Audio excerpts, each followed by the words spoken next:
ಖುಷಿಯನ್ನು ಹುಳವನ್ನು ಏನ್ ಬಿದ್ರು ಕೇರ್ ತಗೊಂಡಿಲ್ಲ ಅವರು. ಮಕ್ಕಳು ಬಂದ್ ಮನ್ಯಾಗ ಹೇಳಿದಾರ ನಮಗ್.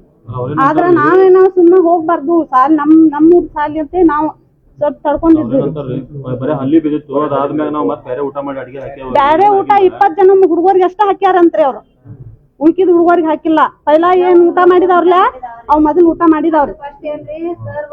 ಮತ್ ಸರ್ ಊಟ ಮಾಡಿದಾರಂತ್ರಿ. ನಮ್ ಮಕ್ಳು ಹೇಳಿದಾರ ಸರ್ ಊಟ ಮಾಡಿದಾರು. ಸರ್ದ ಏನು ತಪ್ಪಿಲ್ಲ. ಸರ್ ಏನು ತಪ್ಪಿಲ್ಲ. ಅಡಿಗೆ ಮಾಡಾರ್ದ ಪ್ರಾಬ್ಲಮ್ ರೀ ಅದು. ಎಲ್ಲಾ ಸೇರಿ ಒಂದ್ 50 ಜನ ಮಕ್ಳು ಅದಾರ್ರಿ ಸರ್. 45 ಜನ ಅದಾರ. ನಮ್ಗ್ ಕೆಲ್ಸಕ್ ಹೋಗಿದ್ದು ನಮ್ಗ್ ಗೊತ್ತೇ ಇಲ್ರಿ ಸರ್. ನಮ್ಮ ಮನೆಯವ್ರು ಆಜು ಬಾಜುಕಿನವ್ರೆಲ್ಲ ದವಾಖಾನಿಗ್ ತಗೊಂಡ್ ಹೋಗಿದಾರ್ರಿ. ನಮಗ್ ಏನು ಗೊತ್ತಿಲ್ರಿ. ಅವ್ರಿಗೆ ಹೊಟ್ಯಾಗ ತ್ರಾಸ ಅದು ಚಕ್ಕರ್ ಬರೋದು ಆಗಾಕತ್ತೈತೇನ್ರಿ. ಮತ್ ಆಮೇಲೆ ಇಂಜೆಕ್ಷನ್ ಮಾಡ್ಸ್ಕೊಂಬರಾಕ ಹೋಗಿದ್ವಿ ನಾವು.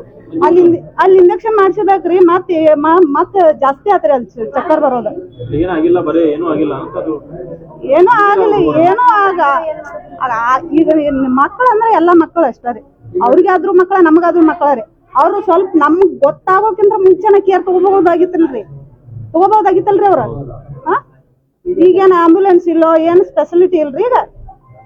ಮತ್ತ ಅವ್ರ ಕೇರ್ ತಗೋಬೇಕಿತ್ರಿ. ಅದನ್ನ ನಮಗ್ ತಿಳಿಸ್ದಾನ ಅವ್ರು ಇದನ್ನ ಮಾಡ್ತೀರಂದ್ರ ಅವಾಗ ನಾವು ಒಪ್ಕೋತಿದ್ವಿ. ನಾವು ಲಕ್ಷ್ಮೀ ರಾಜನ್ ಅವ್ರಿ.